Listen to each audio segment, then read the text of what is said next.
Welcome back to Beyond Small Talk. I'm your host, Chris Phillips. Joining me today is Dr. Sarah Long. Sarah, thanks for joining me on the podcast. Thanks for having me. The first thing I wanted to get into was the differences between open and closed adoptions. Are you aware of the differences, kind of with your background? And of the two, is there one that shaped someone's life more than the other? Great question. I'll talk about what I do know about the differences between open and closed adoptions, but through the lens of my own experience in the closed adoption system in Florida, and then I can speak a little bit to the open adoption system because I have multiple friends who have experienced that, both as adoptees and also as a adoptive mother. So I was born in Florida in 1978, and my adoption was closed. My birth mother relinquished me into the care of hospital workers and nurses, but it was technically an abandonment. I mean, she went into labor while she was in the hospital, gave birth, and then left 2 days later without telling anybody. And part of the reason for this was likely because in 1978, it was, relinquishing a child was a criminal act. I was curious. Yeah, you couldn't just leave a baby. But since then, it was, I think, about 15 years after that, we call it colloquially the blue light laws, but there were a series of laws that were passed that actually allow a mother a certain, it's a very short period of time, might be 36 hours, for her to make a decision to safely leave them on, say, the steps of a police station or a fire station, or, as in my case, in a hospital, without it being, a criminal incident. It's still crazy to make that decision within 36 hours. You got to carry with you the rest of your life. It's a lot. It's a hard decision, and there are, lasting effects and repercussions of that. But once the Relinquishment Act happened, I was put into the state foster care system. At the time, that was the Department of Children and Family Services, and then my adoption didn't happen for 9 months after that. And it's interesting because my adoption kind of only happened because the woman who would eventually adopt me worked for DCF at the time as a social worker. She and my adoptive father couldn't have children together. She desperately wanted a baby, and the person that she worked for at the time pulled some strings when she heard that there was this little baby, girl open to adoption or for adoption, and that's kind of what facilitated mine. But when you are born in a closed adoption state, your files are essentially sealed, which means that any sort of identifying information that the hospital nurses or social workers might have collected about my mother, my birth mother, would not have been given to me. I only had that information because my mom, my adoptive mother, worked for DCF, and she got that case report, and she kept it for me for all of those years, which was a quasi-illegal act. But boy, am I grateful that she did that, because I was very curious about my adoption, and it launched, a long 35-plus year search for her that eventually, ended in me finding my birth family. Your birth certificate is overwritten, so if there's a legal or real name, in my case there wasn't. My birth mother gave all false identifying information. But had there been, her name would have been overwritten by my adoptive mother's name. My birth father would have been overwritten by my adoptive father. And then, it's only under extraordinary circumstances and at the discretion of the judge for an adoptee to petition for more information about their biological origins, and the judge may or may not decide that their petition has merit. So there's a lot involved in the closed adoption system that really needs to be addressed and reviewed and reconsidered, because it penalizes the adoptee under the auspices of doing something good, right? The whole point of these closed adoptions is so that the privacy of the birth mother and sometimes the birth father can be protected, and so that the child who may not understand why they were relinquished or under what circumstances, or maybe the birth mother had struggles with addiction, and to keep the child safe this was necessary.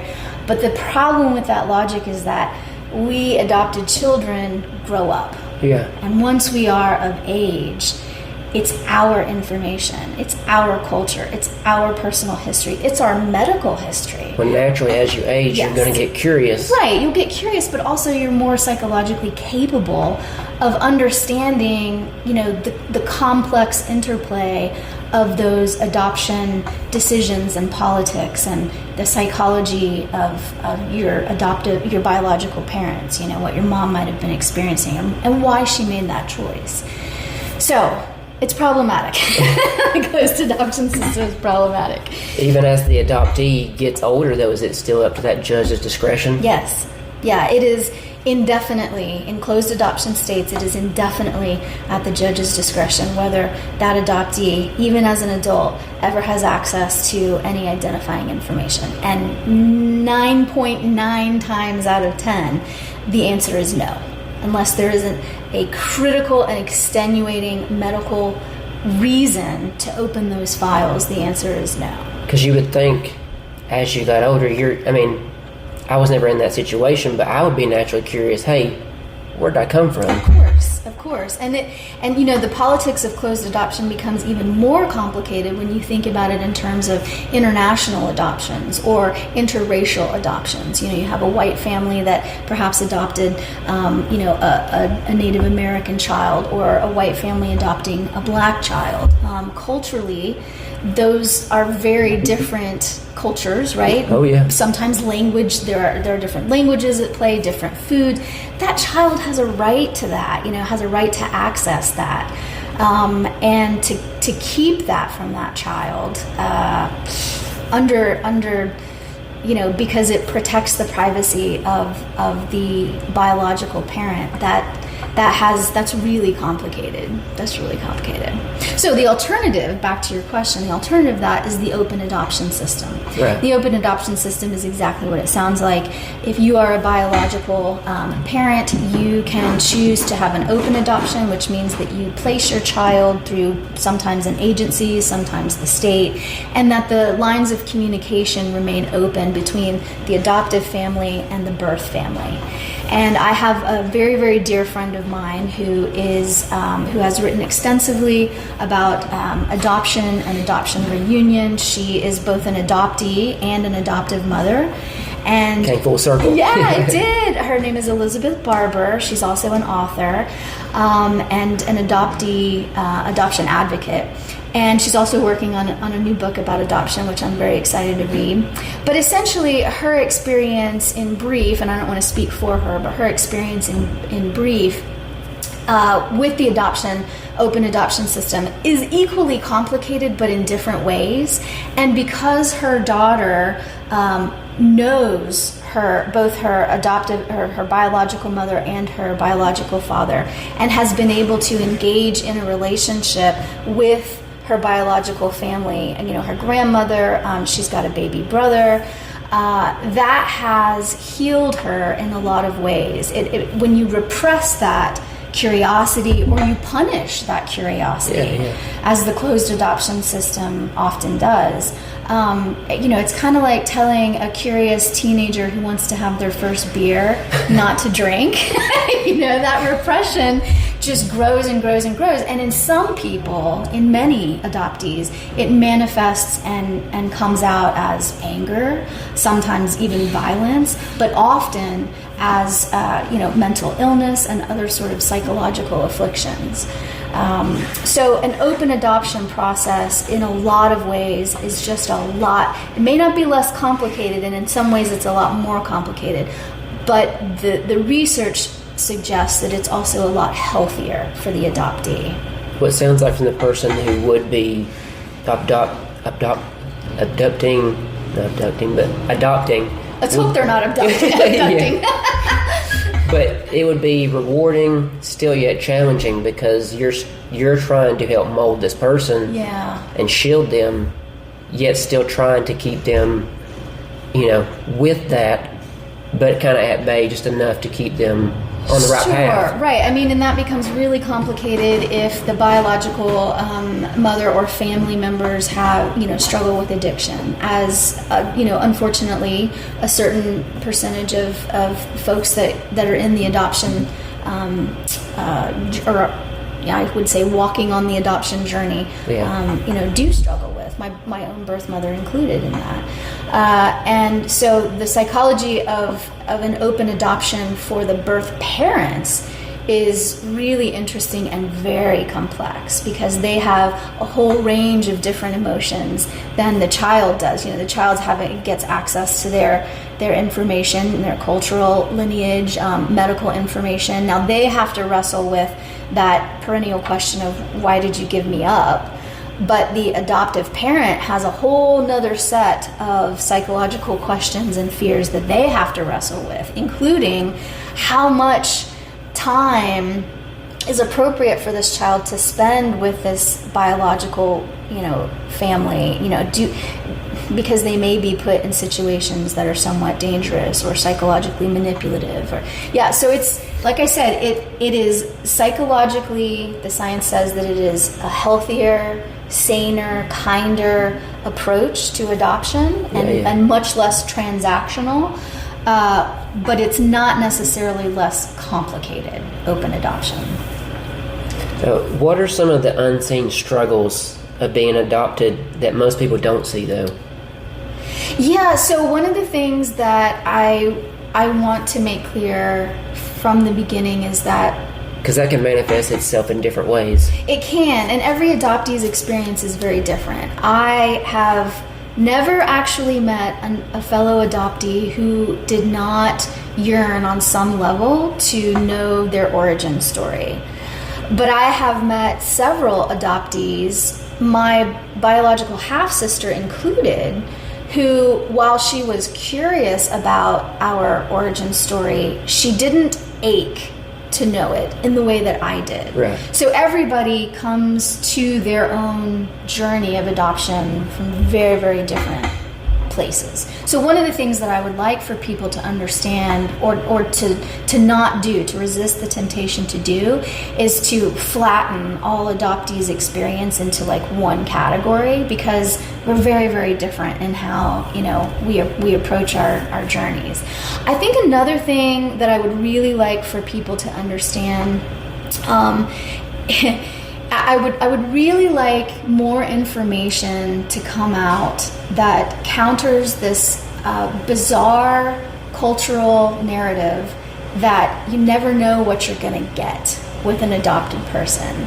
I have heard that so many times, that the reason people, couples who want a child and they can't have a child through natural conception, that they won't explore adoption, is because they don't know what they're going to get. That stigmatizes the adoptee so much, right? Because now we're a commodity. We're like the shirt on the rack that you don't know if it's going to fit, okay? And that makes us feel less than human. It really does. And then the other thing is that it stigmatizes adoption. You don't know what you're going to get with a biological child. Nobody ever knows what they're going to get or what life is going to hand them. Well, no. And for you to miss out on the prospect of fulfilling a dream that you have to parent because you don't know what you're going to get, I mean, it's pretty short-sighted. Because no child is perfect, whether they're biological or adopted. Well, you could be giving up something that could be wonderful, but You're not giving them a chance. Absolutely. I mean, I think about it in my own circumstance. My adoptive mother, to this day, will be the first person to tell you, thank God I adopted you. Like, you are a gift. I'm so appreciative to your birth mother for giving me this opportunity to be in your life. My adoptive mother and I are very, very tight. We're very close. She's always been honest with me. I have known I was adopted since I was 7 years old. And, even though now as an adult, I look back on some of the conversations that we had, and my intense curiosity hurt her in a lot of ways. It was very difficult for her at unintentionally, times. but unintentionally, of course. Yeah. But it hurt her, and she just kind of had to stuff that down and be, put her big girl pants on and be the adult in the room. But never, ever, ever did she make me feel like I wasn't absolutely chosen and cherished. And my experience of that is quite unique. I not quite unique, but it is treasured. It is recognized, valued, and treasured, because not all adopted children get to have that kind of relationship with their adoptive parents. Well, your adoptive parents, they seem very unique, because most of them, in my opinion, they would not want you to have, they wouldn't be as open to be sharing that information. Yeah, like my adoptive father, it's sort of tricky to talk about him because, he died in the line of duty. He was killed in the line of duty when I was 16. And, I didn't talk with him about my adoption very much. Certainly not like I did with my mother. I hadn't lived with him since I was 4 years old. Yeah. And we had a very tricky, complicated relationship. And so I don't really know what his opinions are or would have been had I found my birth family while he was still alive. But I do know that, yes, my adoptive mother's openness to my journey, to my finding, again, not without complication, but she has been an absolute rock star in trying to overcome, I think, a very natural tendency to want to keep your baby, your daughter, your child. What she was gifted with. Right, what she was gifted with, right? And to not let me get too close to my biological family for fear of losing me.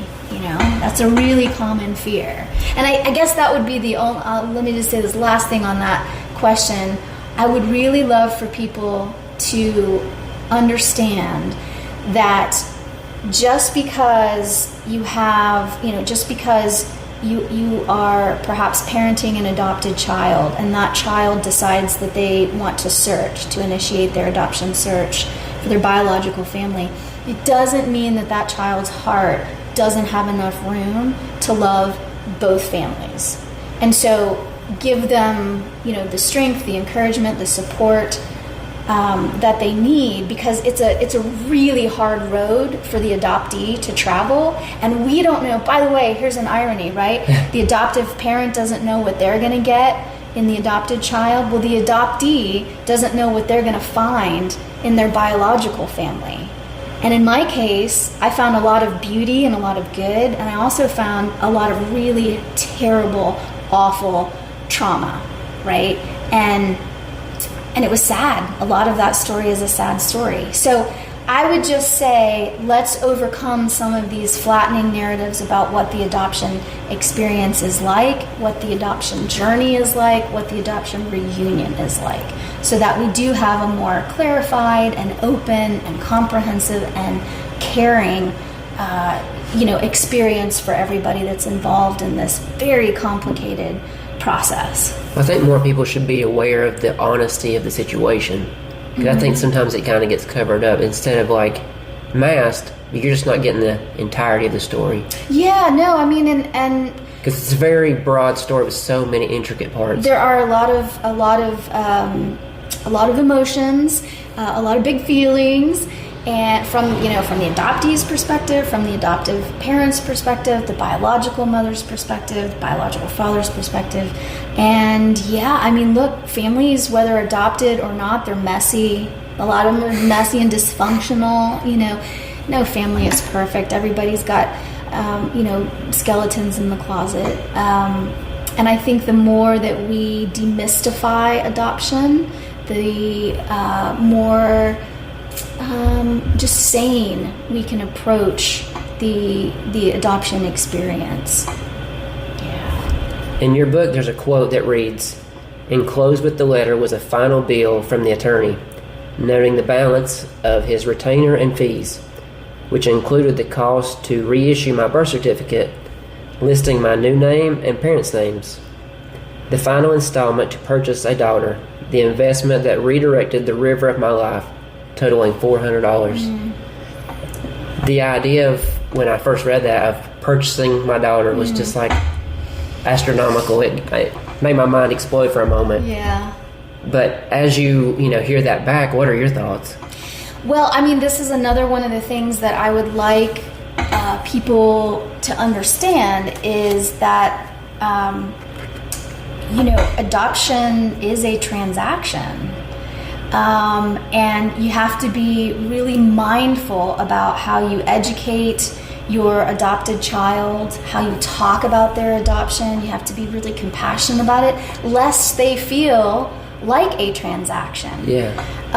When I wrote that particular sentence, I was looking at the files that my adoptive mother had saved for me, mercifully. Because it sounded very transactional. Yes, and it was written to make that point.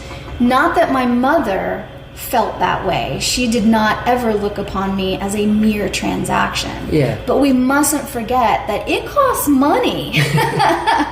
It costs money to buy somebody else's child. And the reason that is important for me to make clear is because I feel that there is a deep responsibility of that parent to then parent that child well. Like, you're not just being gifted a child, you're being gifted someone else's child. So do right by them and understand that. But the other reason I wrote it that way, and it might have landed a little stark and maybe even angry, is because of the overriding of all of the information. It wasn't just that you were buying a child, it was also that you were buying the right. Like, my mother could have made a different choice. My adoptive mother could have chosen not to tell me I was adopted, and that happens to many, many adoptees. See, we touched on that earlier, yeah. Oh, yes. She could have chosen not to do that, or she could have chosen to do it much, much later in my life, or perhaps on her own deathbed, to drop that bomb. This happens more frequently than you would think, perhaps. And so I wanted to make it really clear that it wasn't just that, adoption is at its core transactional, but it's also, that was the cost of shutting me out from my own history, my own culture, my own medical knowledge. And that is terrible.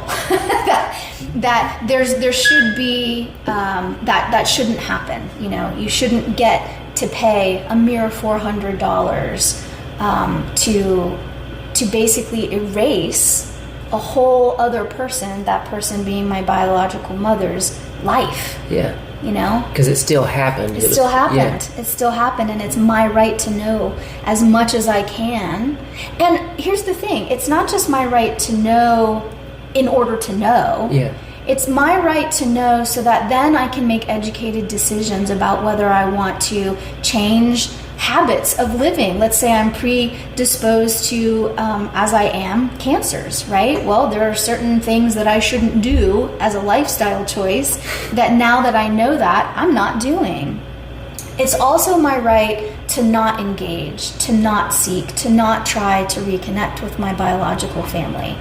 And when you look at adoption as just mere financial transaction that protects the privacy, you're stripping the adoptee of those fundamental human rights. And yes, that did make me angry. So if you detected a little anger in that sentence, you were not off base as a reader. I do want to come back to the history portion, but you brought up a good point. How many parents, adoptive parents, you think wait till they're maybe on their dying bed to drop that bomb on the adoptive child and be like, hey, by the way, you are adopted, and then in their final moments?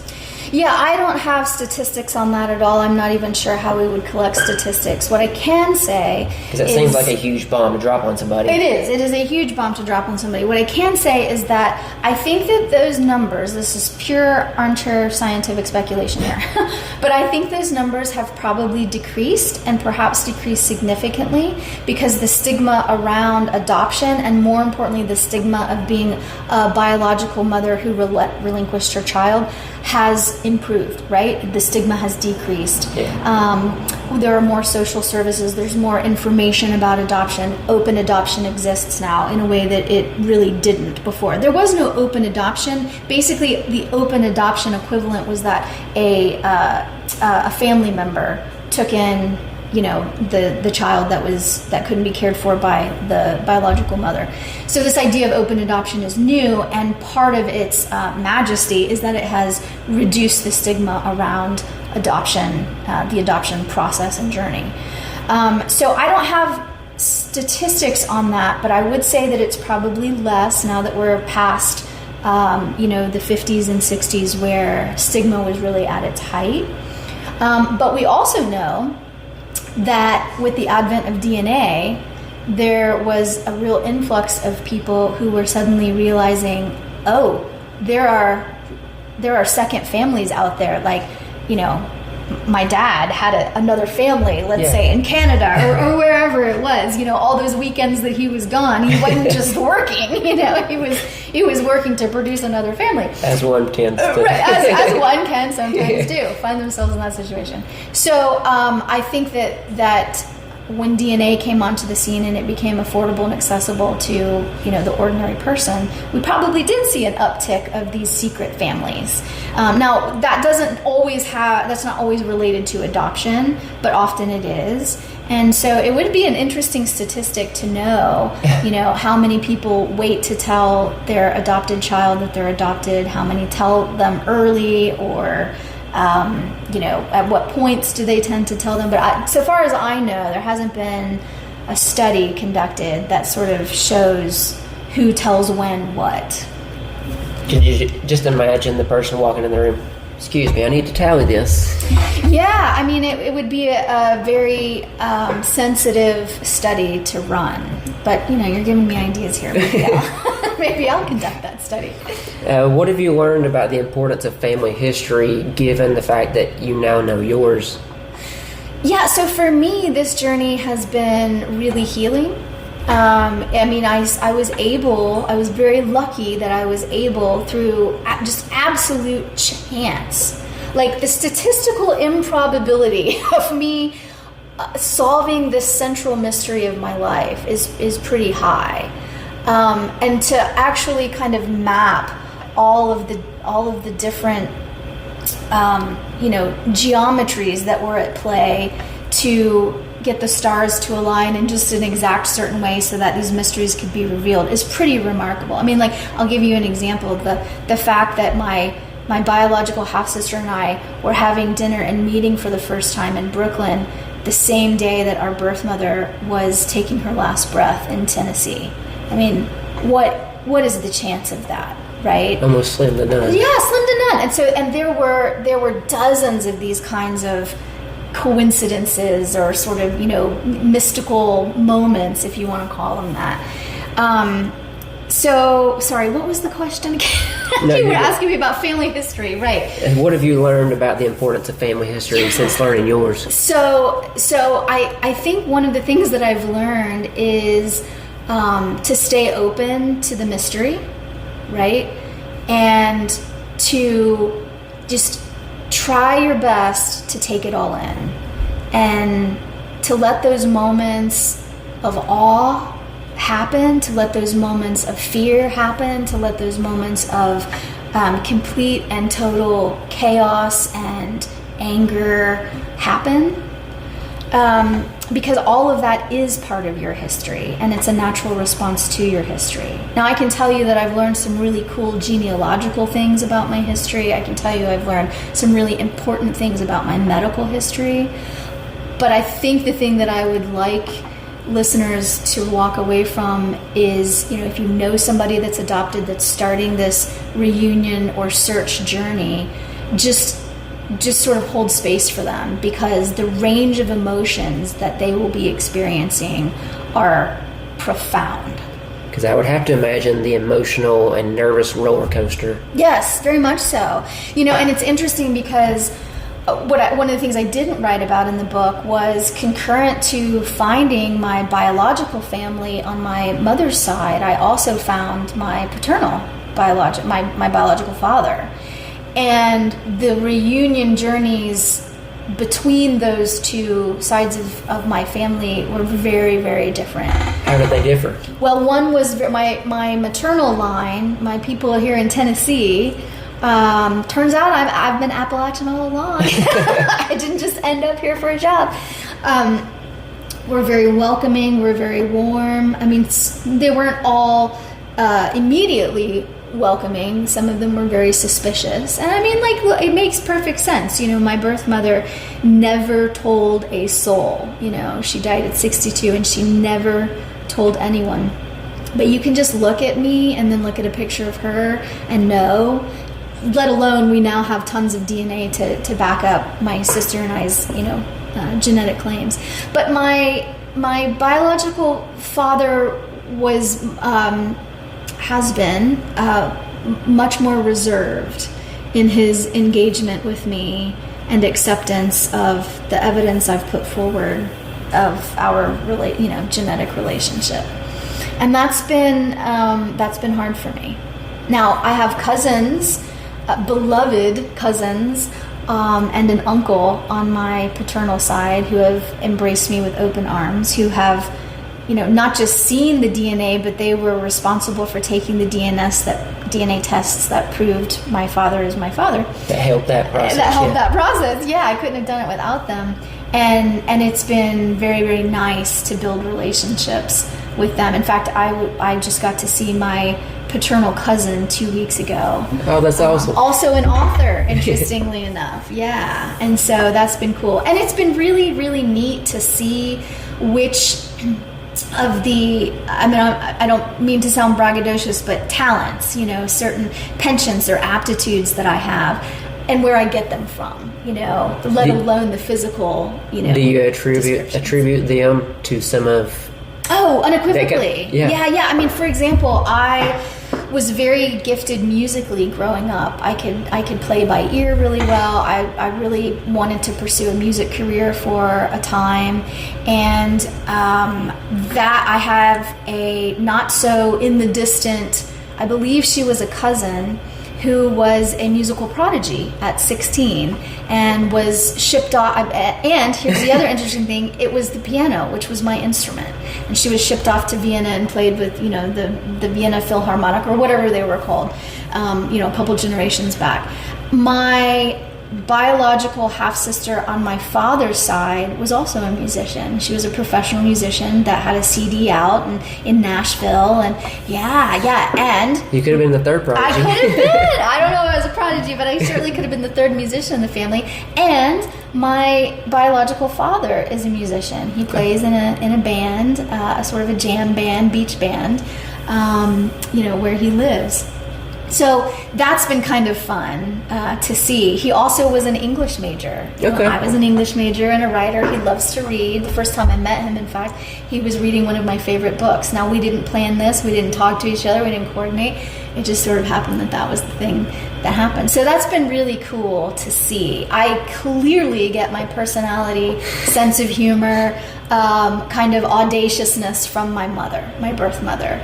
You know, she was all of those things. She was loud and funny and smart and just, you know, vivacious. She just, you knew when she walked into a room and you knew when she walked out of it, you know? So it's been really fun to learn that part of my history and my being. As you were speaking, it was amazing to hear how all this stuff just kind of comes full circle. Yeah. And you can kind of be like, oh, well, that makes sense. Yeah, it does. So imagine being a child, an adopted child, and being told you can't know any of that.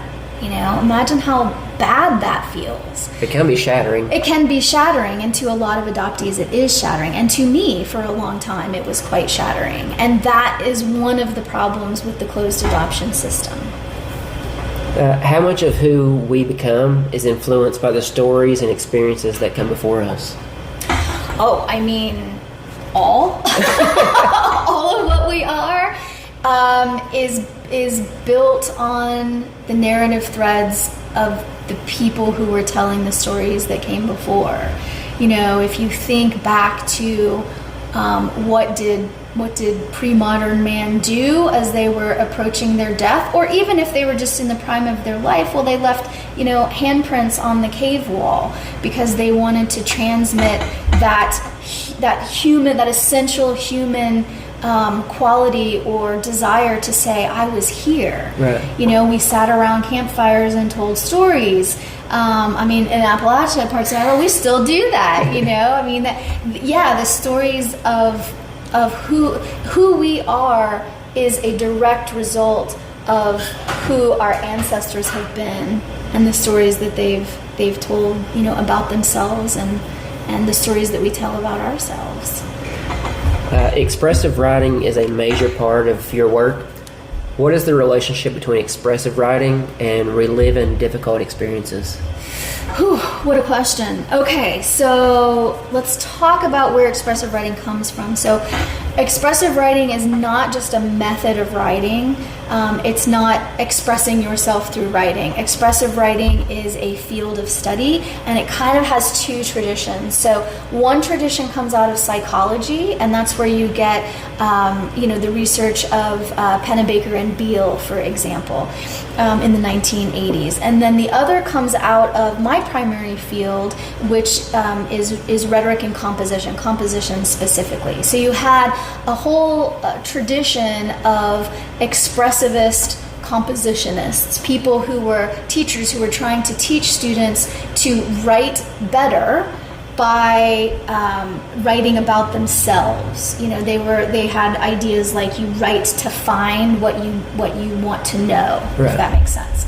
And so the methodology of expressive writing out of that tradition is quite different than the expressive writing that comes out of the psychological tradition. And so I sort of straddle both of those worlds. The expressive writing that I'm most interested in is not necessarily how to make my students better writers, although that's wildly important, particularly in the age of AI. But I'm really interested in what is it about disclosing secrets and disclosing trauma and difficult experiences through writing, through the method or the act of writing, that can actually have residual physiological health effects and improvements? That's what's really interesting to me. So that's sort of where I focus the majority of my research now, my time, my consulting practice. Because it worked for me. It doesn't work for everybody. Yeah. There have been, there's been 40 years of studies now coming out of the psychology expressive writing camp that has looked at trying to measure, or has tried to measure, the physiological effects of this disclosure protocol, and it's had significant success. But that success, like any medicine, it works differently on different bodies and in different contexts. What does that creative process look like? Okay, so if we're talking about expressive writing through composition, this is where you're going to get that really common idea of like free writing.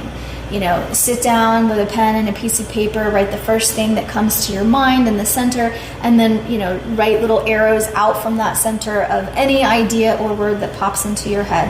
And somehow out of that process, you'll start to make a coherent story or thesis or narrative. This does not always work that simply. But the disclosure protocols that Pennebaker and Beale conceptualized work very differently. It's not journal writing. And a lot of people have that misconception. They think, this is just, you get a journal and you write for 4 consecutive days about anything that comes to mind. No, that's not it at all.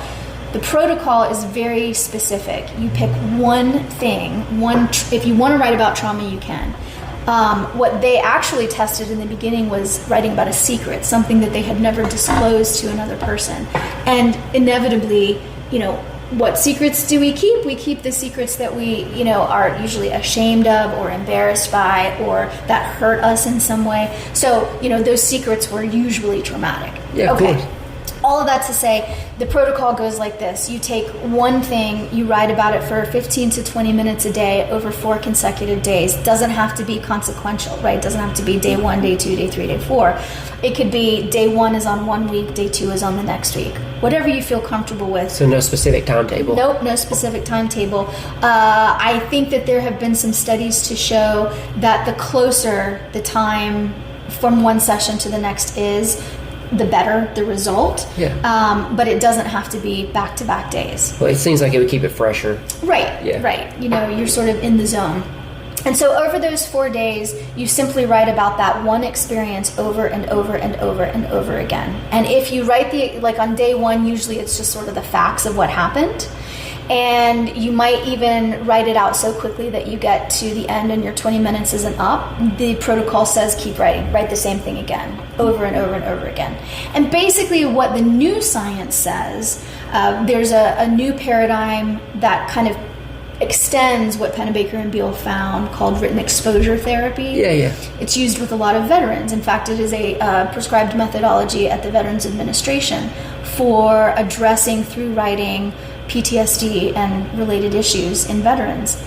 And it's basically exposure therapy, but through writing. It's on the page. And then, written exposure therapy is different from the protocol, and it does need to be practiced with a certified therapist. Like, I want to make that really clear. Because the therapist is trained to ask certain questions about the writing that elicits, deeper and more authentic responses. But the protocol alone, without a therapist, can be used by anybody who's interested in processing a difficult experience. And the results are really, really interesting. Even way back when Pennebaker and Beal just started this, they found that their first set of participants were students, and they found that those students went to the doctor less in the months that followed. They had better blood pressure.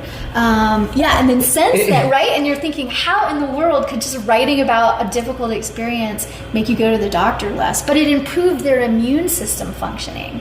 And then since then, there have been hundreds of studies that have tried to replicate those results, have replicated most of those results, and then have found additional ways in which that disclosure protocol has improved health outcomes and benefits. It's fascinating. Like, it's in one study, they even had participants had faster wound healing, right? And you're just like, what? The effects that it would have not only on the inner body, but the outer. Well, and that's because you can't separate the two. Right? If your inner body, your mind, is cognitively overloaded and it's expending a ton of resources, that resource primarily being energy, on keeping you from burning the house down, right? With yourself inside it, then it's not your immune function. Everything else gets second shift, suppressed, inflamed. And there is a mind-body connection that, even hardcore scientists are now saying, like, yes, that exists. That is a real thing. When you brought up the exposure therapy, there's another creator, sometimes I see him on TikTok, but he uses his social media and that platform almost as like exposure therapy. For himself? That and to help other people. But so instead of journaling or jotting down, he's projecting and just, vlogging almost. So it's a great take, but like, what are the differences as far as the two methods? Because one is the expressive writing, but what are the difference in like journaling versus the expressive writing? Yeah, great question. So, when you have a journal, and there is some science that journaling also has can result in physiological health improvements. Okay, so I don't want to take anything away from journaling therapy, because that's actually its own modality within psychotherapy. Much like art therapy or music therapy, right? But there is a big difference between journaling and doing the disclosure protocol. And that big difference is primarily in the disclosure protocol, it's the one event repeated over the 4 days. You don't get to talk about anything else. In journaling, the idea is you just sit down and express whatever's on your mind and in your heart. At any given time, pretty much. At any given time, right? And so what happens is, if you look at people's journals, they may benefit from the catharsis, right? Because they have now expressed this unspeakable thing, or this thing that was weighing heavy on their heart. And there may be, some mental health improvements, or they might feel a little bit lighter and better. But what tends to happen is that the journal entries meander. They talk about this one thing for a little while, but they don't fully process it. Then they talk about this other thing, and maybe they circle back to that other thing that was bothering them a couple days ago, but it doesn't go through the relentlessness that is re-exposing yourself. And so it's doing different things in the brain and consequently in the body than written exposure therapy or the Pennebaker protocol does. What forms of the expressive writing seem to be the most effective? Because you brought up a couple for dealing with trauma. Because you said the first one was you specifically, it's like a secret. Because the journaling is like kind of sporadic with the things that you would kind of jot down. Is there one that would, ideally deal with trauma more? I mean... Or benefit more? I am a big fan. I am a big fan of the disclosure protocol and its sort of modern interpretation or modern extensions through written exposure therapy. The science on those is overwhelmingly positive. There have been many more studies conducted on those two protocols than there has been journaling therapy, if I'm not mistaken. And again, no disrespect to journaling therapists or therapy, it is a valid scientific modality that does help.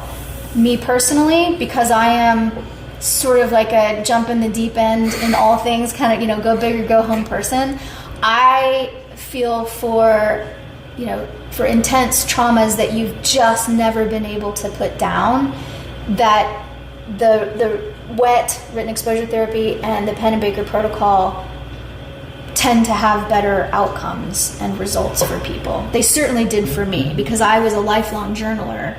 And I don't think that I was able to truly process all of these experiences that you read about in the book until I made myself go through each of them using the Pennebaker protocol.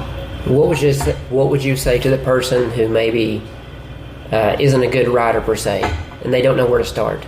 Oh, you don't need to be a good writer. In fact, it's probably better if you're not a good writer, because if you're a good writer, what happens is you stop being truthful and you start editing. You start self-censoring, because you're like, oh, did that come out the way? Oh, what I really meant to say was this. Oh, maybe I should say it this. Oh, this is way more literary over here, right? And so now you've defeated the whole purpose. Right. The purpose of going, putting yourself through, let's just focus on Pennebaker for a moment, the protocol is not to have a publishable piece of writing on the other side.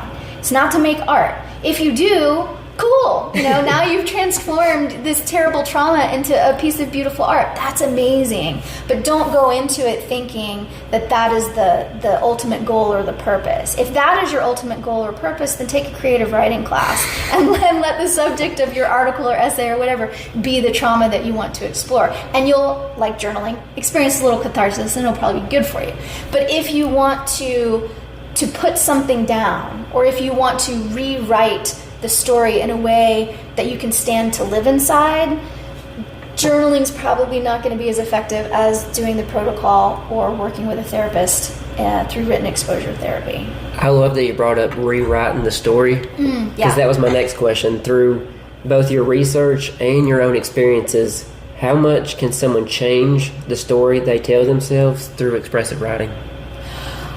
I can only tell you how much I was able to change myself, because just like any of these research studies, results may vary. I feel like I'm giving the disclaimer really quickly on the bottom of a new medical pill bottle or something. Results may vary. I believe that for me, I would not have been able. Let me say it this way. I truly believe that we would not be doing this podcast right now if I hadn't known how to do the Pennebaker protocol and hadn't been able to rewrite some of these really destructive narratives that I had been telling myself for my whole life. So I believe that people can change the stories that they tell themselves about themselves. I believe that that is a very difficult thing to do. It is often a very painful thing to do, which, like exercise, is why a lot of people don't want to do it. And some people hide behind the belief, oh, I'm not a good writer, so this is not for me. So it is really important to re-emphasize, your question before, do I need to be a good writer? No. And in fact, it probably will hamstring you a bit if you are. But anybody, regardless of education, regardless of experience, cultural background, whether you like writing or you don't like writing, what you made in Miss Smith's, 6th grade English class, anybody can rewrite their narrative. Now, to what effect? Don't know. There are a lot of variables that expressive writing, no matter how much research we do, we just really can't account for. Yeah. So I don't know if it's going to work for you the way that it worked for me. It probably won't. It'll probably work a little differently. But I would encourage people who have tried other healing modalities, the people that have been to therapists, or the people that have gone on the meditation retreats, or the people, who have tried jumping in really cold water to sort of short circuit or reset their brains. If none of that has worked, then what do you have to lose in trying this? That's what I would say.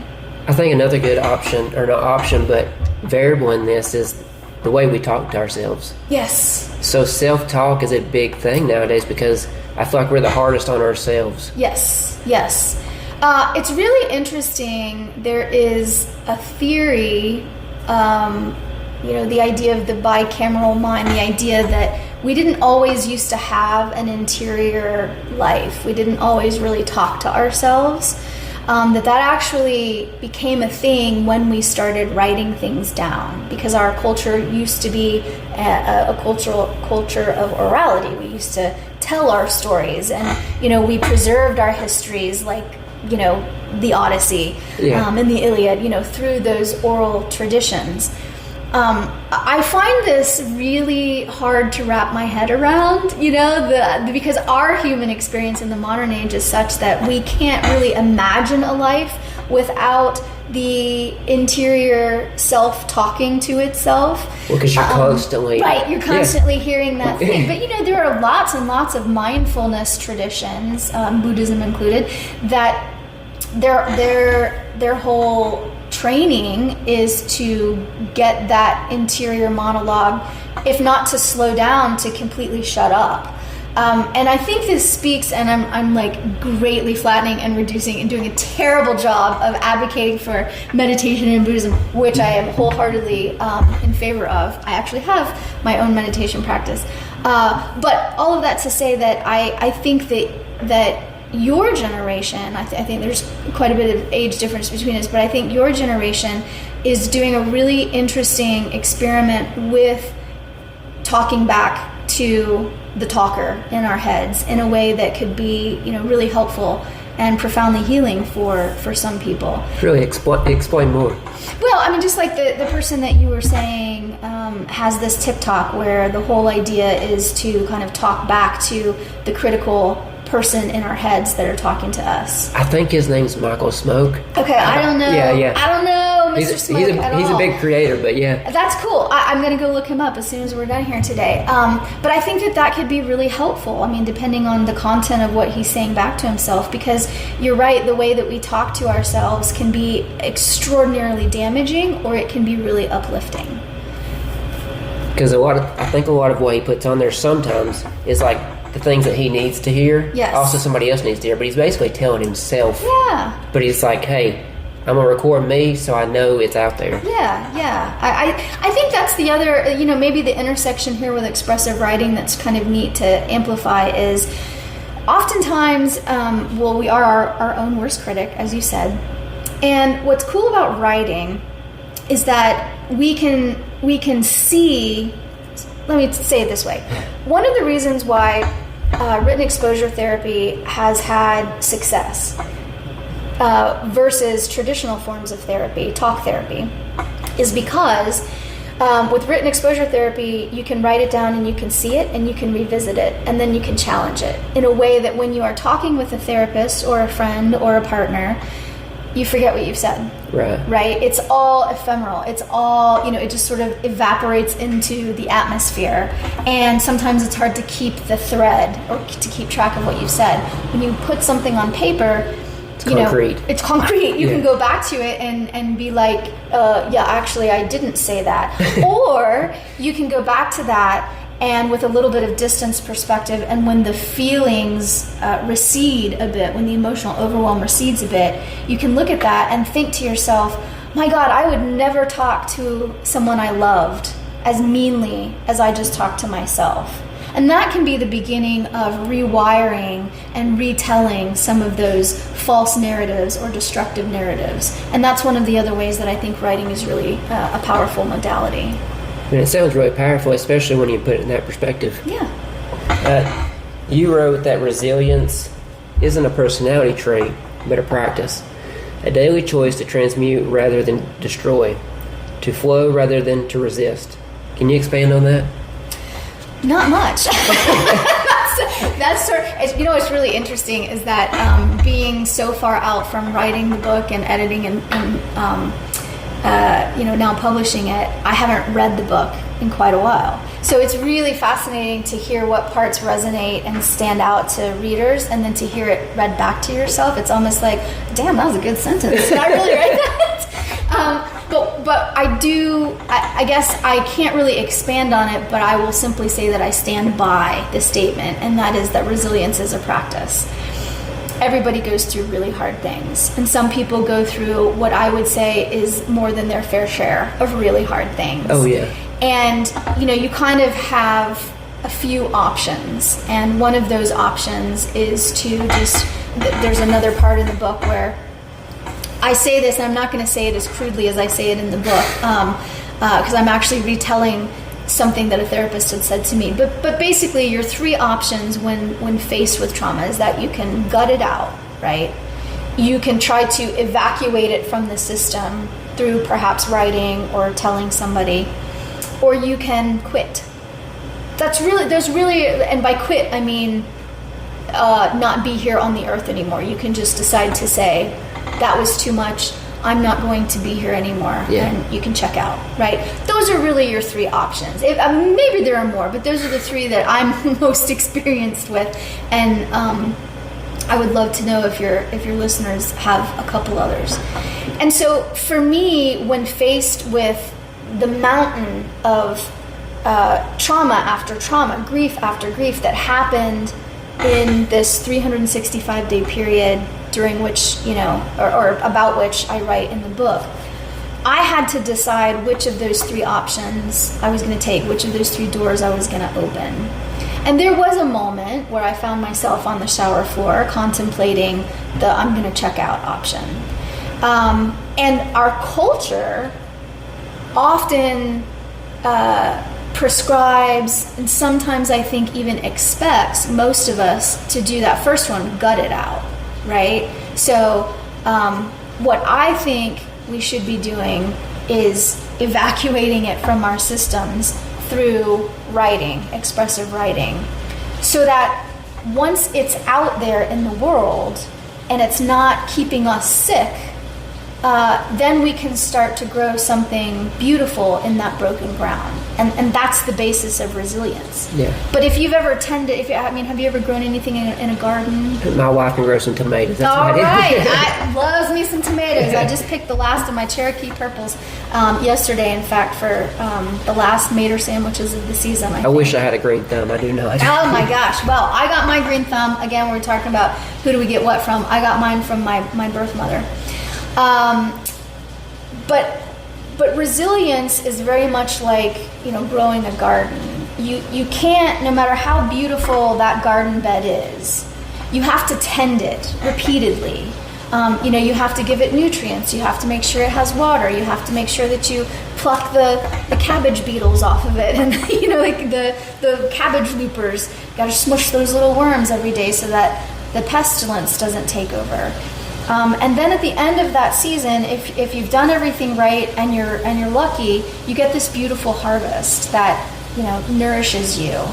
Again, and it's cyclical, but you can't. It's not a one and done. There's no cookie cutter. There's no cookie cutter. There's no processing trauma. And that's the other thing that's really important for listeners to understand is that you may do this Pennebaker protocol and you may feel better and you may have some health benefits on the other side. And then in a couple of years, you may find that it's come back again, that narrative has come back again. And you might have to do it again. You might have to do it a couple of times. I was wondering if you could repeat this process to help. Yes. You can come back to it again and again if you want to. And of course, you can do it over anything, any subject or any secret or any trauma, that you wish. But resilience is not always a guarantee of overcoming or processing trauma. You have to build and nurture and nourish resilience and practice being resilient, just like you have to get good at growing maters. So it kind of goes back to that self-talk, because you have to tell yourself, hey, I'm going to be okay today, or he or she's going to be good. Yeah, or you have to tell yourself, hey, this sucks, it's shitty, I'm not going to be okay for a while, and that's okay too. Right. I want to really push back on door number 2, which is the cultural conscription. We fall back on the let's just shove it down, gut it out, let's be big boys and girls, let's pull ourselves up from our bootstraps. I think a lot of males have that. A lot of males have that. Yeah, but a lot of tough, gritty females like myself also have that. We were raised in a very puritanical culture, and our Puritan ethic says to us, has been enculturated as such that we solve our own problems. We fold our own clothes, we put away our own laundry, we don't air that dirty laundry to other people, we man up and we take care of it. And that can be really, really destructive. There can be a time and a place for that. Yeah. Right? And one thing to note about the Pennebaker protocol, which is relevant to where we're at right now, is Pennebaker expressly says, and the research supports, after a trauma, you don't actually want to write about it. You actually should not write about it. You need to have some distance from the trauma. What does that window look like? Could be 6 months, could be 6 weeks. Depends on the severity of the trauma. It depends on the person and how they sort of process physiologically the stress hormones. And, it depends on if they are able to get themselves into a safe situation. So there's no one size fits all on how long before you readdress it through the protocol. But you do need to have some space and time and distance for it to have sort of its maximum benefit. Well, I remember during the book, you also touched on your mother's addiction. Yes. He was saying it wasn't simply pride that kept her from getting sober, but a combination of genetics, brain chemistry, social reinforcement, and a lack of support. Yeah. How has that understanding changed the way you think about addiction and recovery? So it hasn't, and that's because I grew up with addiction and people that were in and out of recovery. So my stepfather, one of the great loves of my life, he struggled with addiction and depression and PTSD. He was a Marine recon helicopter pilot stationed in Da Nang, Vietnam, exposed to ungodly levels of Agent Orange. And he definitely did not come back from the war the same person who began. And for whatever reason, those sort of violent tendencies that, were nurtured by his war experience and exacerbated by his war experience. And I say tendencies because his father was extremely violent toward him and his brothers. So he already had a little bit of the social conditioning and maybe genetic tendency. Predisposed. Yeah, he might have been predisposed. That's a more accurate way of putting it. But when he went away to war, that really exacerbated that because of the trauma of war. And he was not physically violent toward his first family, but when he married my adoptive mother, he was violent toward her, physically violent towards her. It kind of showed itself, yeah. Very much so. And so he became an alcoholic, although alcoholism also ran in his family pretty deep. So lots of predisposition that then became kind of destiny. And so throughout mine and my adoptive sister's, who was his biological child, adoptive sister's lives, we went with him in and out of different Veterans Administration recovery units, and visited him. And he tried very hard to, as we say colloquially, dry out, right? He tried very hard to beat his addiction, and ultimately he was never able to do that. And it was very, very difficult growing up in that environment for lots of reasons, right? It's difficult to endure watching a parent be physically beaten. It's difficult to be a child trying to understand what is safe, when it is not safe, what I can say, what I can't say, who can I go play with, when can I not go play with them, can I be in the Girl Scouts, or do I need to be home to protect my mom? Sort of that eggshell environment. Yes. Yeah. Yes, I mean it's all sort of classic domestic violence issues. And so I was already pretty familiar with that pattern, with that cycle, with the terrors of domestic violence and addiction when I learned about my birth mother and her struggles with addiction.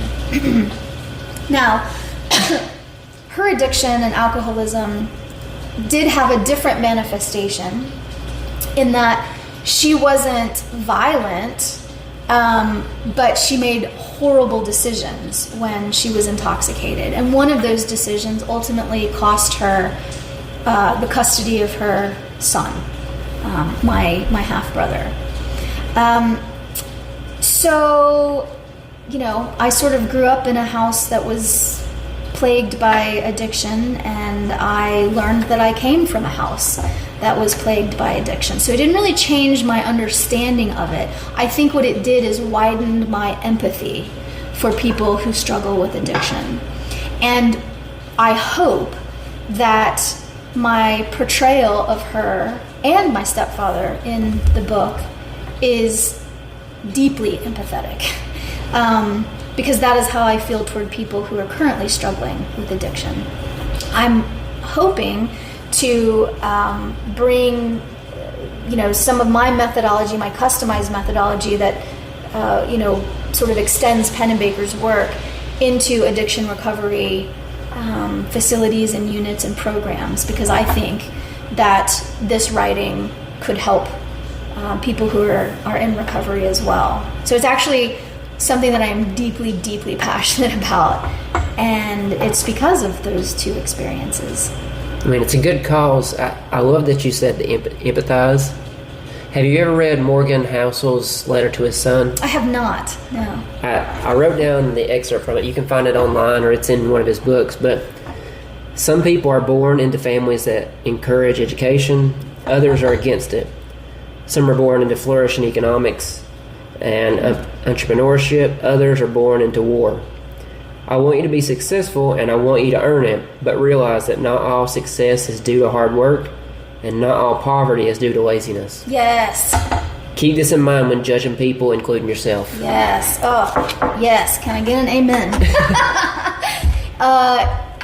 Yes. It's interesting because as I was driving up here today, I'm working on a new book, and one of the things that I was thinking about and kind of writing in my head was this idea of luck, as Hauser's talking about here, versus laziness, and how I wasn't poor growing up. We were just broke. Yeah. We were flat broke at times, and we lost a condo that we were living in, and there was some borderline poverty there, but we weren't poor. We were just really broke. And my adoptive mother worked 3 jobs to, get us clothed and fed and educated. I mean, she busted her ass. She was still a very, very hard worker. Our poverty, if we can call it that, or our brokenness, if that's more accurate, had nothing to do with her laziness, because there's not a lazy bone in that woman's body, right? In the same way that laziness had nothing to do with my birth family's true poverty. I mean, they were poor. Yeah. one of 11 children. My mother, I believe there were only 2 of those 11 children that graduated high school. They were sharecroppers. They, they lived in a 2-bedroom home. They really, really struggled. They were doing the best with what they had. Best with what they had. Now, my birth mother was whip smart, incredibly smart. And that's not me being biased. That is the narrative that, her siblings, some of whom she had very difficult relationships with. It's one of the first things out of their mouths. You should know that your mama was one of the smartest people we ever knew. So her poverty and her continued poverty had nothing to do with intelligence. It had everything to do with the opportunities that either came her way or didn't through sheer luck, just, twist of fate. And it didn't have to do with her work ethic, because when she was able to be sober and stay sober, she worked like a dog. Yeah. She worked really, really hard. But her addiction got in the way, of her sobriety, and her sobriety, or lack thereof, got in the way of her ability to make a living. And that's not about laziness. And that's a myth that I feel we need to do a lot more work on culturally to undo. So I love this quote. I think it's beautiful.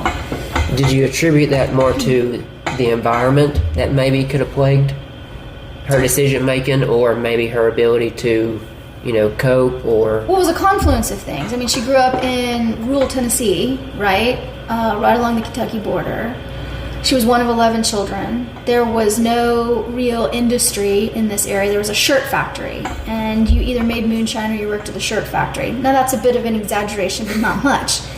She, too, had a predisposition genetically to alcoholism that also ran very, very deep in our line. Her daddy, my grandfather, now, I know that there are a lot of stories like the one I'm about to tell you that run through lots of families, so take it for what it's worth. But in our family, the story was that my grandfather was so good at making moonshine in the sinkhole in the back of the house that the sheriff came by and said, I'm going to offer you protection so long as you keep me and mine stocked up with the moonshine. All right.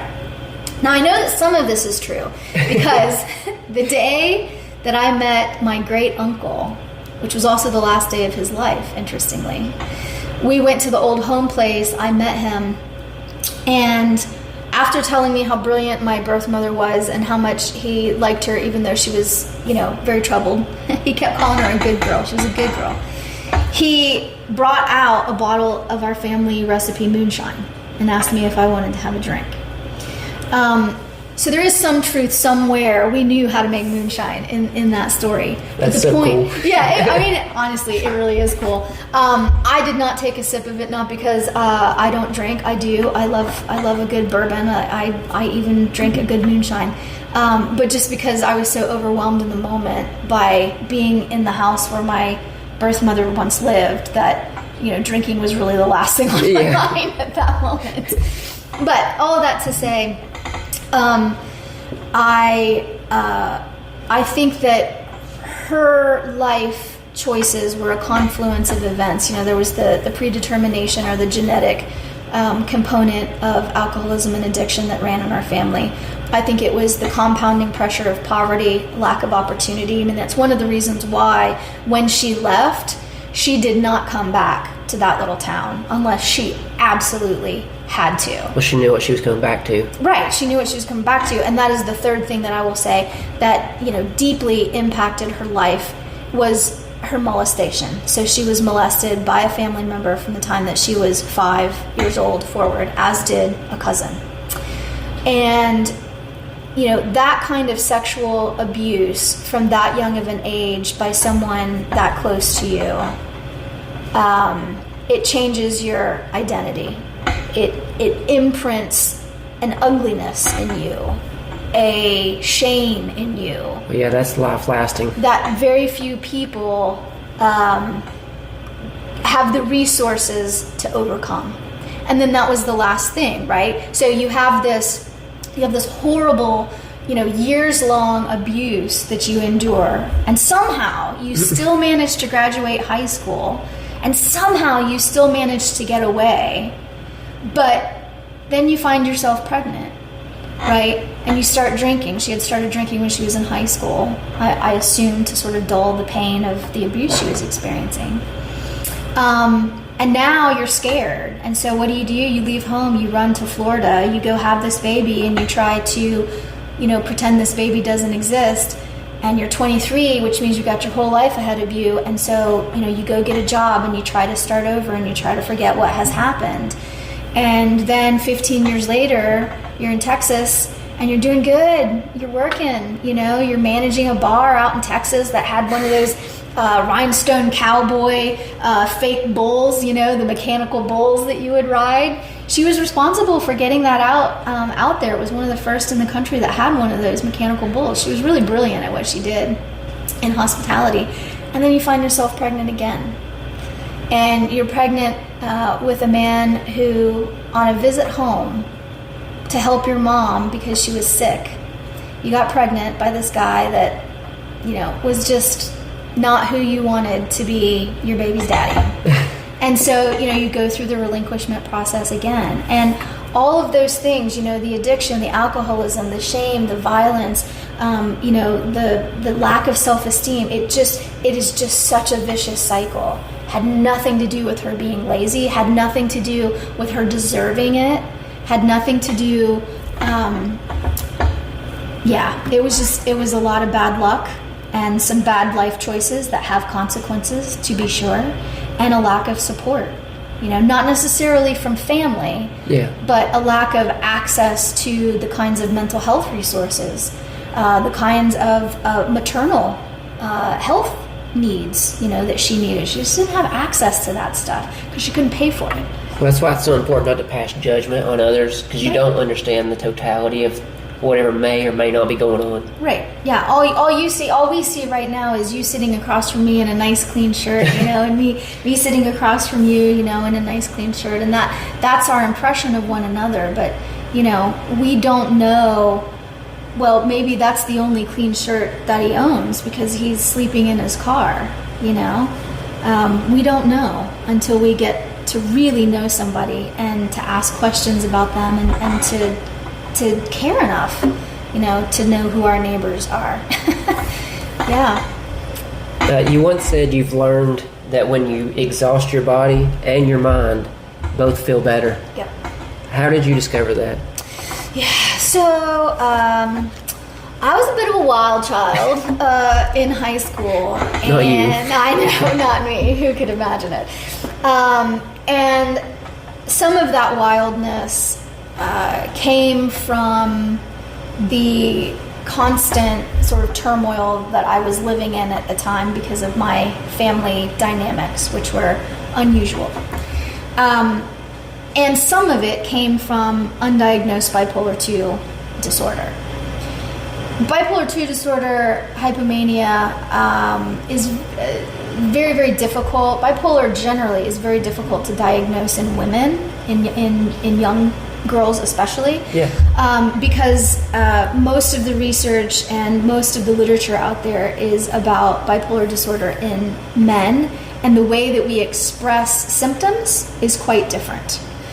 So often someone who suffers from bipolar disorder, who is male, they rage, they get very, very angry. In women, it tends to manifest as hypersexuality, right? So I had a spate of adolescent years that did not go well for me. And the consequence of that was that I dropped out of high school. Yeah. And that was one of the consequences of that. And that diagnosis and the treatment for that diagnosis did not come until much, much later in my life. I mean, I was in my 40s before I finally had a doctor sit down and say, I think this is what has been contributing to some of these ups and downs and irrational behavior and purchases and, the hypomanic states where you do things that you wouldn't normally do. And then like the polar plunges into depression that you can barely pick yourself off the ground up from, right? And since I was able to access medication for that, it changed my life. I have not had a panic attack. I have not had a severe depressive episode. I have not had a severe manic episode since I was able to access treatment and care for that. That's awesome. It's amazing. Yeah, it's amazing. I don't think I answered your question. Remind me again of the question really quickly. How did you discover that? Oh, the mind and body, right? Yeah. Okay, so see, I'm getting excited, and so it's like, oh, I can't wait to talk about this. I discovered it just by accident, because when I was cycling, having my ups and my severe downs, one of the things that I was also dating someone at the time who was I call him a tennis pro, but he wasn't like a pro on the national scene, but he was a very serious tennis player, and like an amateur pro, if that exists. Anyway, and he taught me how to play tennis. And my father had started making me run in the afternoons with him as a way to like kind of discipline me and try to spend time with me and sort of parent me after all of the years of not parenting me. Right, extreme discipline, right. But it was better than him, what his first instinct was, which was to send me to one of those Outward Bound programs.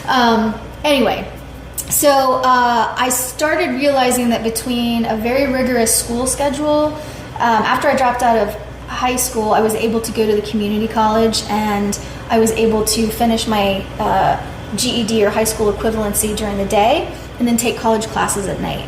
So, I mean, I was in school for, like a really long time, like 12 hours a day sometimes. And between the running, between playing tennis, between, an active theater performance, I was in community theater a lot. I was exhausted when I got home, but I also stopped getting into trouble. And I found that through that physical and mental exhaustion, there wasn't enough space or time, or more importantly, energy to kind of cycle up and down. Somehow, the physical exhaustion helped regulate my moods. And now there's a whole bunch of science that I've read that's like, obviously, exercise, one of the things that exercise does is help mood regulation. So I think I just sort of stumbled onto that as, by luck. And I've tried to carry that through my life, which is why I often have 4 or 5 major projects going on at any one time. Or I've got 2 or 3 books that I'm reading on my nightstand. Just trying to keep yourself busy. Right. I try to keep myself, and it's not busy in terms of busyness. I actually hate busyness, but it's mentally engaged. And I try to be physically active, because that is a way for me to help the medication that I'm on work. Regulate it. Yeah. It's self-regulation. Well, I know from reading your book, you spent a time during school in England. Yes. And you learned to roll your own cigarettes and pack them. I did, yeah. Tell me about that part of your life. Yeah. Oh, England was magical. We came from a very blue-collar, I don't know if we were lower middle class or middle class. I don't think we were middle class. I think we were lower middle class. Very humble, right? Very humble means, my family. And they were from the Deep South, Alabama. And so the only people who had ever traveled abroad were the people that we sent off to war, our men that we sent off to war. So when I got a Rotary scholarship, the Rotary Ambassadorial Scholarship, it allowed me the money and the time to go get a master's degree in England. And this was like unthinkable for most people in my family, like this was a really amazing opportunity. And it changed my life. While I was there, part of the condition of that scholarship was that I traveled to a lot of Rotary clubs and I talked to them. And it was really interesting because this was during the Bill Clinton era and the Monica Lewinsky scandal. And any of these Rotarians, and they were largely, I say this with all the love and respect in my heart that I can muster, but they were largely elder, white, British men. All they wanted to talk about, these lovely old British grandpas wanted to talk about, was Monica Lewinsky. So I found myself in this really awkward position of being like, of her generation, moment, largely her age, and also deeply interested in politics, going into politics, and kind of being this cultural ambassador, for America, for Slick Willie and all of what was going on with him, and poor Monica, and gender rights, feminism, all of these things. It was a whole lot to put on a 19, 20-year-old. Yeah. But when I wasn't doing that, I was pursuing my passion, and it was such a gift. I mean, so many people never have the opportunity to go spend, a year and a half studying abroad, the thing that gets them out of bed. And for me, that was creative writing. And I had incredible mentors. One of my mentors, Linda Anderson, a brilliant writer in her own right. I got to study with Justin Hill, who became, a very well-regarded, well-known multi-book author. Monique Rafi, Micheline Mailer, and just one of the best poets you'll ever read. I mean, it was such a rich intellectual time that I don't think could ever be replicated, and I am so grateful for the mentorship that I had, the funding that the Rotary gave me. I'm forever indebted to Rotary, because in addition to traveling all throughout Ireland, Scotland, and England, because I was there, I was like, well, might as well take advantage of this. And I got to go to different parts of Africa. I went to multiple countries in Europe. I mean, it broadened my horizons in a way that nothing other than travel really can. It was great. But rolling the cigarettes, yeah. I mean, one of my best friends. So in the book, I call her Esme because in order to protect privacy, I've changed all of the names and some locations and identifying details. Esme is really a composite character of two women. One was the woman who was my closest friend there. And then the other was the woman who actually walks into the room with her hair all wet and her armpits unshaven, right? Which was just ghastly to me. I could not imagine this happening in my small town where I was from. And both of those women actually showed me how to roll cigarettes. And I came from a family where that was not part of our culture. The only person, I guess my uncle and aunt smoked and my stepfather smoked, but no one else in my family, smoked. And so I was never the kid that stole cigarettes from her dad, So this was like an art to me, learning how to roll my own cigarettes. And I absolutely loved it. And I loved smoke. I thought I was so posh. I would drink bourbon and smoke my rolled cigarettes and, think great thoughts with these other brilliant women. And it was very special. Besides talking about Monica Lewinsky, as you walked around the different Rotaries, what were your talks mainly about? The exposure and the writing?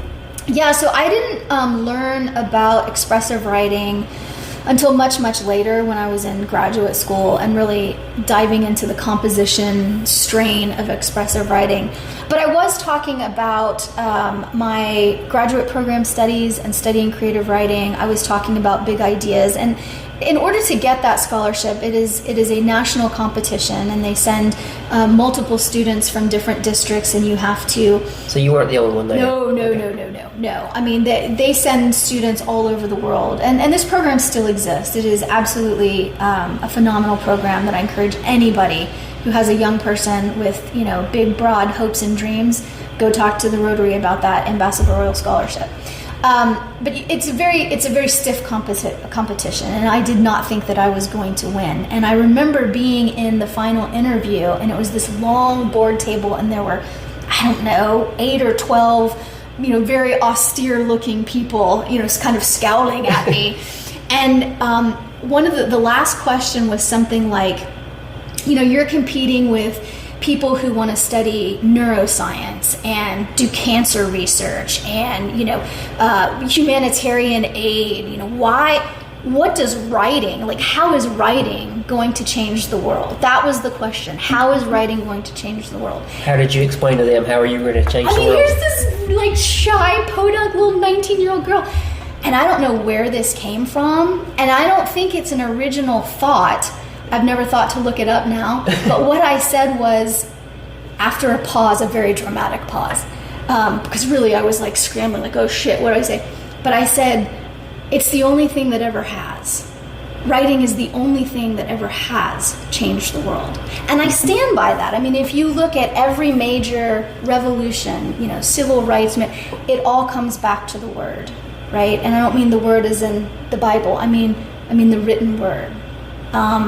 all of human progress, all of identity, all of social justice, it starts with an idea, and then we write that idea down. You know, you think about like revolutionary pamphlets, you know, e-zines, even social media. Yeah. Somebody's got to write it down before they say it. But it's the idea of spreading ideas. And that's what was so special about the TEDx talk, you know, the idea, you know, ideas worth sharing, and that I could be a part, and that I had an idea worth sharing. That was what made that really special. So yeah, that's how I answered it, and I guess they liked that answer because I got the scholarship. You won. I won. Why do you believe that every woman should learn how to be happy on her own without depending on someone else for their identity and fulfillment? So I would... To kind of stand on their own. Yeah, I would change that just a little bit and say I believe everyone should know how to be happy on their own. And it's kind of that whole, you know, you can't, if you're on an airplane and the mask, the oxygen mask, you got to put your own oxygen mask on first if the airplane is, you know, falling from the sky before you can help somebody else. Yeah. And I kind of think that that's just the way that life works. You can't love someone else well until you love yourself well. You can't help someone grieve if you've got all of this unresolved grief in you. You know, you can't get somebody across the river if you don't know how to swim. Yeah. So I think that idea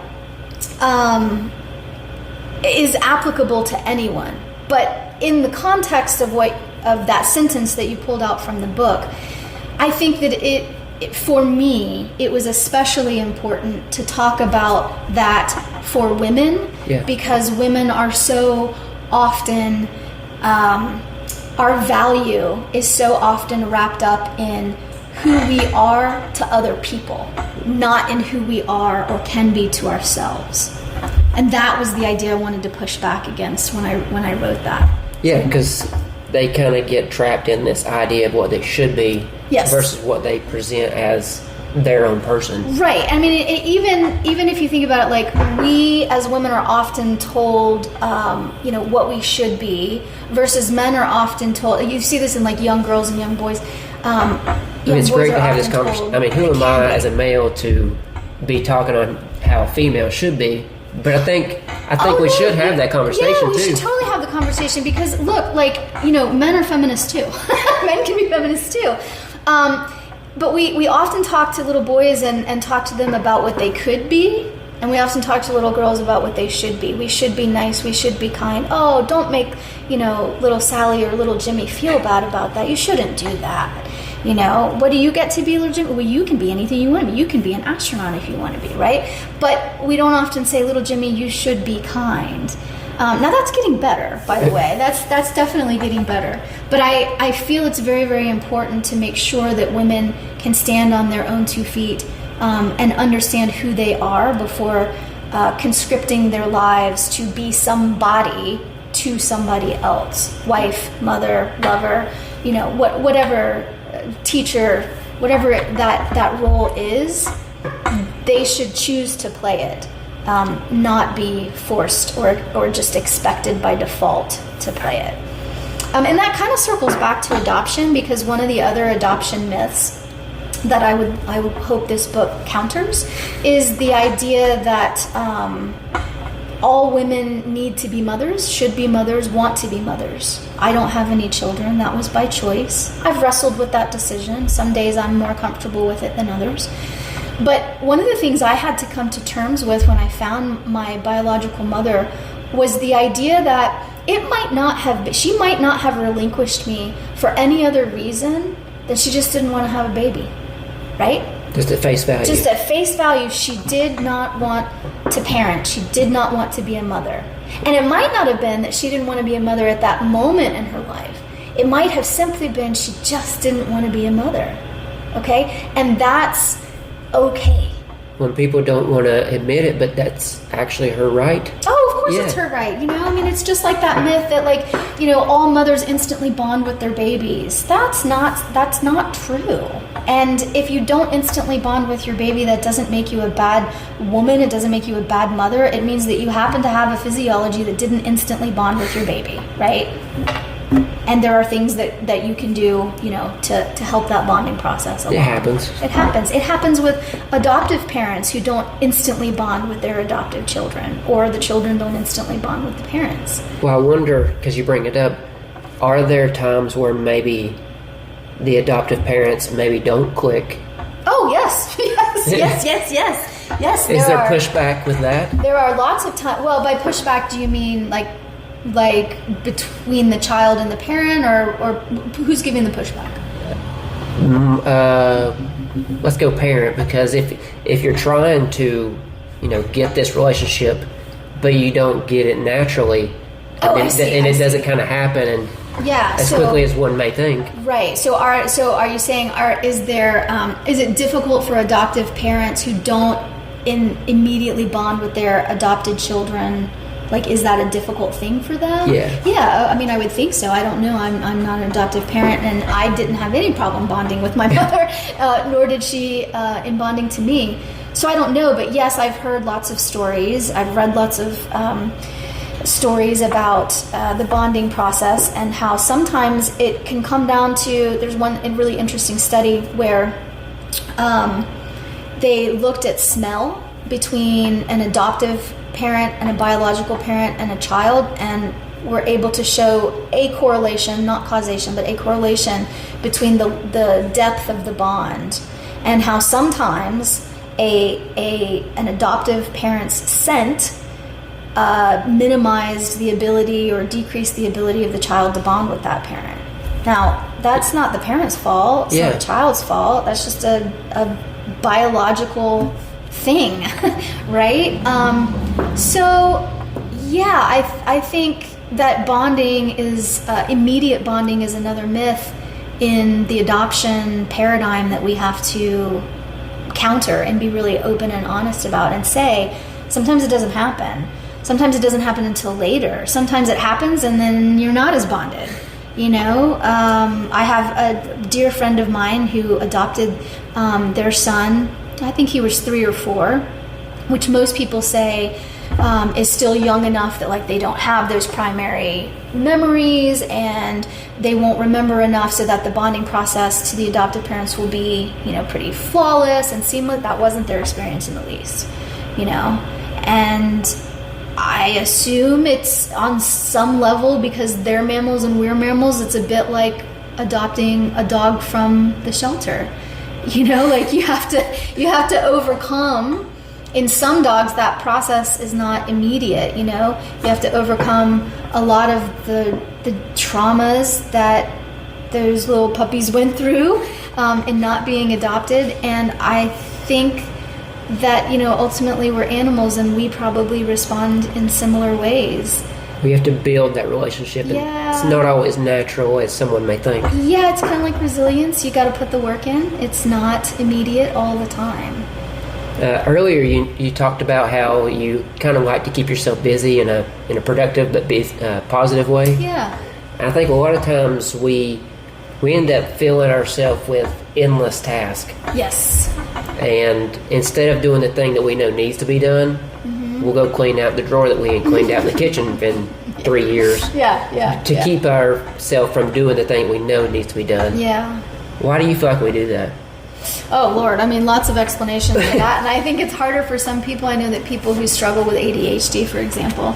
I dated a gentleman for many, many years who had pretty severe ADHD. And he was brilliant, but he was the worst procrastinator. Well, that's a neurochemical response, right? I have another dear friend in Johnson City who also struggles with ADHD, and she procrastinates as well. So why do people put things off? Who knows? I mean, it could be your own biochemistry, it could be habit, it could be learned response, it could be a little bit of laziness. I can tell you that I put off doing the hard things sometimes because they're hard, because they hurt. Because it's just easier to sit in front of the television. than doing the thing. You know, I mean, a lot of people don't do this protocol, even though it promises them or suggests a certain level of health and clarity and emotional stability, because it's hard. It's hard to confront our demons, you know, our secrets, our past, our traumas. And writing physically for 20 minutes is hard for us. We're so used to typing everything these days. Yeah, I mean, it's like exercise. I know the benefits of a rigorous, consistent exercise practice. I should have gone swimming my mile today, like I do, 3 days a week. I didn't do it. Why? Because the TEDx talk got published and I was like sending it to everybody. Excited, That was just like such a better use of my time, I told myself. It was not. That TEDx talk was going to be there. You know, the pool is now closed. So. Well, yeah, does the pros of putting it off outweigh the what could it be if you don't do X thing? Oh, no, of course not. No. I mean, if I swam a mile 4 days a week, I'd be, much healthier and much skinnier. So no, like the cons do not outweigh the pros in that particular example. And I think one of the things that makes committing to a structured writing practice difficult is that the benefits vary and they're not promised, right, to be the same for everybody or to be as profound for everybody. And so you're kind of taking a gamble. You're saying, I'm going to give up 20 minutes of my day that I could be or want to be doing these other things or need to be doing these other things with, and I'm going to do that for 4 days in a row, and I may or may not significantly feel better on the other side of that. That's a tough sell. Oh, yeah. It's unlike exercise where you will definitely have improvements and gains.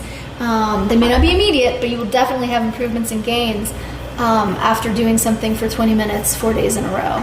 Well, I try not to go more than 2 days without running. Nice.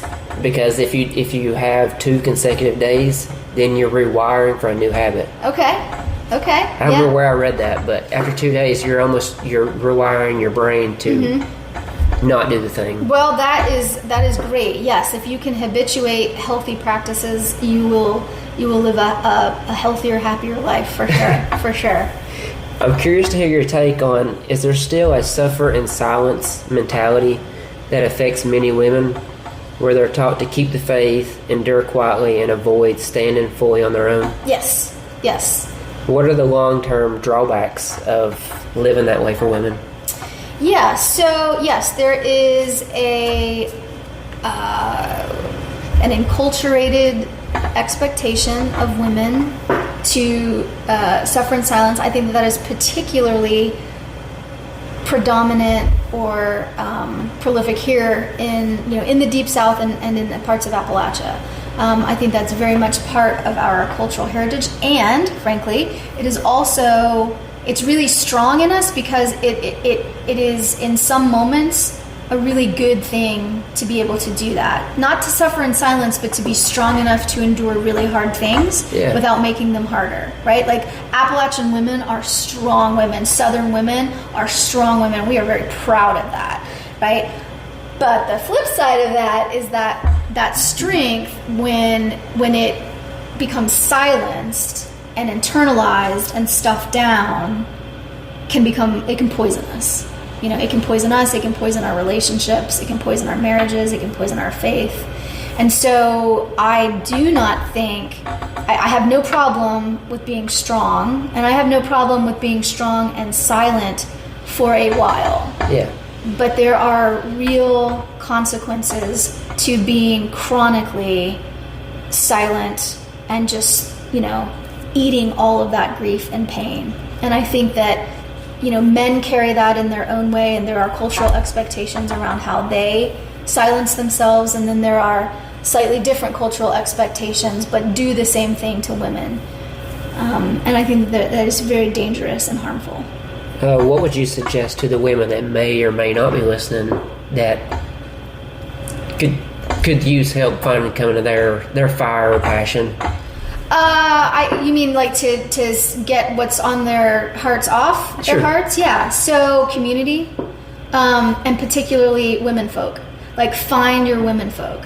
Here's what I mean by that. I mean, that term has a long lineage here in Appalachia and in the Scots-Irish tradition. There's actually some science that talks about it. I'd have to find the study, but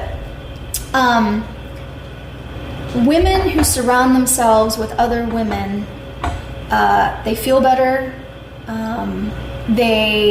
They are in sync with one another in certain biological ways, and they can uplift each other because they understand each other in a way that even the most intimate, marriages or partnerships cannot.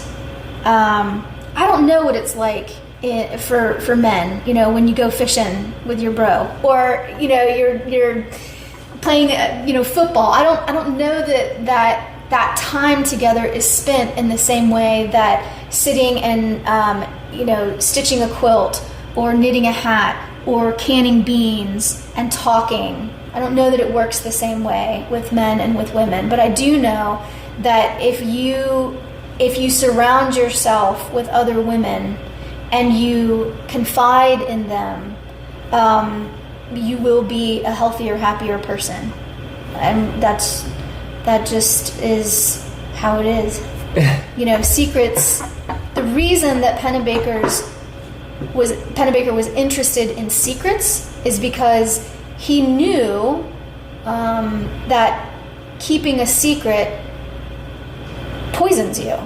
And he was curious, what happens if we give the poison a way out? And that way out was through writing. But it works the same way if you just don't tell somebody something. I think about this with my birth mother all the time, how strong she must have been to keep the secret of not one daughter that she relinquished, but 2 daughters that she relinquished for the entirety of her 62 years on earth. The amount of strength that must have taken to keep that secret, something that serious and heavy and important and identity making. Never told a soul. That did not do her any favors. Took a lot of willpower. And I think it was part of what ate her from the inside out. And I often have fantasized how different her life might have been if she had been able to tell just one other person. To express that, to get it out, to get that, it's like a snake bite. You got to suck that poison out really, really quickly, or else, the rest of the bite becomes necrotic. And I think to some degree that is what happened, is that secret and the many, many other secrets that she kept, it became necrotic. Do you think that some women are more equipped to handle suffering better than others? I don't know about that, We talked about the southern and the northern. Yeah, I think they just do it differently. I think that they handle their shit differently in the north than in the south. I don't know if I can say that, but I think they handle their suffering differently. And I can't really speak to how northern women do it because I'm not of the north. I look at my mother-in-law, who is from Pennsylvania. So she qualifies as a Yankee, although we call it Pennsyltucky because it's right up there on the Kentucky border. And she has dealt with her own significant grief and trauma, and she's relatively silent about it too. She tries not to let that impose on having a good time with her family. But I don't know. I know that in my culture, in my Southern and Appalachian culture, that women are very much taught and conditioned to just grin and bear it. Doesn't seem very healthy though. No, it's not. It's not. Dr. Sarah Long, thank you very much for coming on. Where should people go to check out everything you've got going on, and where should they find your new book? Oh, thanks for asking. Yeah, so the book is titled Uprooted, A Memoir of Belonging and Becoming, and you can find it on bookshop.org, at Regal House Publishing, of course Amazon, but I encourage everybody to support their local bookstore, or bookshop.org, because it supports indie publishing houses. If you are interested in learning more about the Pennebaker Protocol or my specific methodology, for disclosure writing, you can go to www.thewritingcure.com. And I have some courses that are uploaded now, and I'm running a special on them because of the book's publication. And or you can just shoot me an email, and I always respond. That's how we connected. That's how we connected. Oh, I guess I should say, and now that the TEDx talk is up, you can go to YouTube and find the TEDx talk, which talks a little bit about what we've talked about here today. Sarah, it was so much fun. Thank you. It really was. I really appreciate it. Thanks again, Chris.